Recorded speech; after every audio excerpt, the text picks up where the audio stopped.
So movie lovers are back. आज बात करेंगे नेटफ्लिक्स पर आई बारामूला नाम की एक हॉरर थ्रिलर फिल्म के बारे में। आईएमडीबी पर इस फिल्म को काफ़ी माइंड ब्लोइंग रेटिंग मिली है और ऑडियंस को भी काफ़ी पसंद आई है। आज हम इस फिल्म की पूरी स्टोरी और एंडिंग के डिटेल पे समझेंगे ताकि आपके मन में कोई सवाल ना हो। सो ईयरफोन्स को काम पे लगाइए, चैनल को सब्सक्राइब करिए and let's get move in. Film की शुरुआत कश्मीर के बारामूला शहर से होती है, जहां शोएब अंसारी नाम का एक छोटा बच्चा एक वाइट ट्यूलिप फ्लावर देखता है। इस फ्लावर को फिल्म में बार बार एक वार्निंग या सिंबल की तरह आता है। थोड़ी देर बाद शोएब एक पब्लिक प्लेस पर जाता है, जहां जफर नाम का एक जादूगर मैजिक शो कर रहा होता है। जफर एक बच्चे को बॉक्स में डालकर गायब करने का ट्रिक दिखाने वाला होता है। उसे एक बच्चा चाहिए होता है, तो एक मास्ड आदमी के कहने पर शोएब सफ़र के पास जाता है, लेकिन मैजिक के बाद शोएब सच में गायब हो जाता है।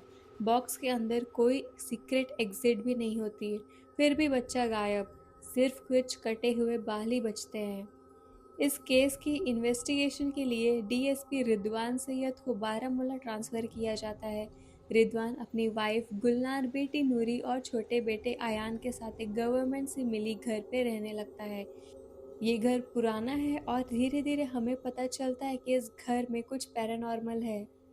रिदवान के पास्ट में कुछ हुआ था जिसका असर हम उसके बिहेवियर में देखते हैं। पुलिस स्टेशन में उसकी मुलाकात इंस्पेक्टर शौकत अली से होती है, जो बताता है कि मैजिक शो करने वाला जफर को अरेस्ट कर लिया गया है। जफर रो रो कर बता रहा होता है कि मैं तो बॉक्स के अंदर ही बच्चों को रखता हूँ, लेकिन वो कैसे गायब हो गया पता नहीं। रिदवान को लगता है कि जफर असली मुजरिम नहीं है। इन्वेस्टिगेशन के दौरान पता चलता है कि शोएब एक एक्स एमएलए अंसारी का बेटा था, इसलिए मीडिया और पब्लिक का प्रेशर काफ़ी ज़्यादा है। इसी बीच हम खालिद और जुनैद नाम के दो लोगों को देखते हैं, जो फार्मिंग या खेती जैसे कोड वर्ड्स में बात कर रहे होते हैं। ये असल में एक टेरर मॉड्यूल का हिस्सा होते हैं। रिदवान का बेटा अयान को घर के फ्लोर के नीचे एक सीक्रेट रूम मिलता है, जहाँ से उसे कौड़ी मतलब शेल्स मिलती है। यहाँ अयान जब कौड़ी उछालता है तो एक कौड़ी हवा में ही गायब हो जाता है, जैसे किसी ने पकड़ ली हो। और हम वहाँ एक बच्चे के साया को भी देख पाते हैं। अयान उस बच्चे से दोस्ती करना चाहता था। इस घर में एक केयर टेकर होता है, इकबाल चाचा, जो हर रोज एक प्लेट में चावल और फिश लेकर उसे रूम में रखा करता था। नूरी को घर में रहने में प्रॉब्लम्स हो रही थी, नेटवर्क नहीं, अजीब स्मेल और ऊपर से वहाँ के बच्चे घर के दीवार पर काफिर लिख देते हैं, जिससे नूरी इमोशनली ट्रिगर हो जाती है।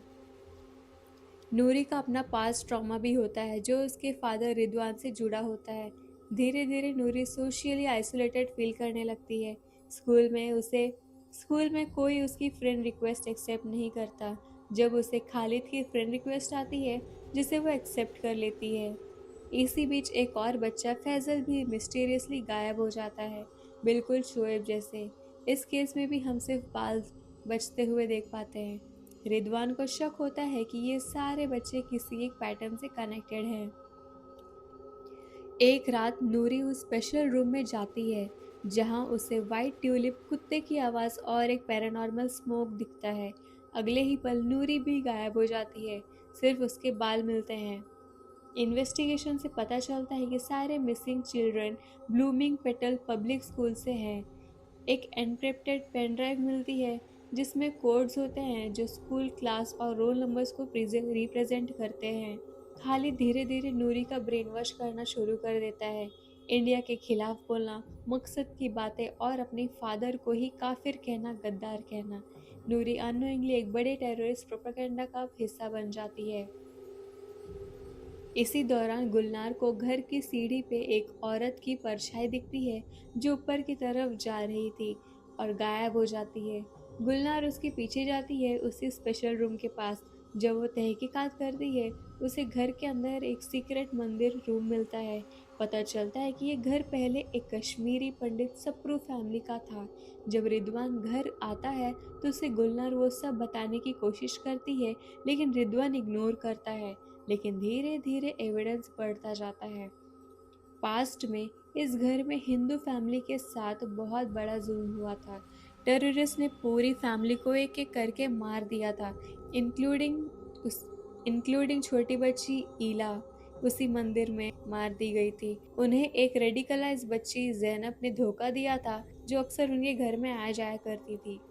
प्रेजेंट टाइम में रिवील होता है कि स्कूल की जो टीचर जैनब है वो असली मास्टरमाइंड है, जो अब तक मासूम बनने का ढोंग कर रही थी। वही खालिद और जुनैद को गाइड कर रही थी और बच्चों को गुमराह कर रही थी। एंड में टेररिस्ट रिदवान के घर पर अटैक कर देते हैं। घर की सारी आत्माएं एक्टिवेट होती हैं, सप्रू फैमिली की आत्माएं।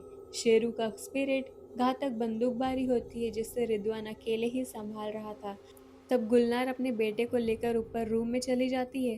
तभी गुलनार पोजेस्ड हो जाती है। एंड में जैनब को पकड़ लिया जाता है। तभी पीछे से उस पर गुलनार बंदूक चला देती है। जैनब को उसके पापों की सज़ा मिलती है। आखिर में सारे गायब हुए बच्चे इंक्लूडिंग नूरी वापस आ जाती है। ये रिवील होता है कि ये आत्माएं बच्चों को प्रोटेक्ट कर रही थी, ताकि उन्हें टेरर ट्रेनिंग के लिए बॉर्डर पार ना करा जा सके। फिल्म के एंड में रिदवान और उसकी फैमिली घर छोड़ देते हैं। मुंबई में उनकी मुलाकात शरद सप्रू से होती है, जो उस रात बच गया था और अब डॉक्टर बन चुका है। कॉडी का बॉक्स देखकर वो इमोशनल हो जाता है। यहीं पर फिल्म ख़त्म होती है। सो गाइज, आई होप आपको ये वीडियो पसंद आया हो। काफ़ी ज़्यादा इमोशनली कनेक्टेड थी ये स्टोरी और मुझे पर्सनली भी काफ़ी पसंद आई। सो अगर आपको ये वीडियो पसंद आती है तो वीडियो को लाइक करना, चैनल को सब्सक्राइब कर देना एंड वीडियो को शेयर कर देना अपने दोस्तों में भी, so that we can stay motivated. जय हिंद।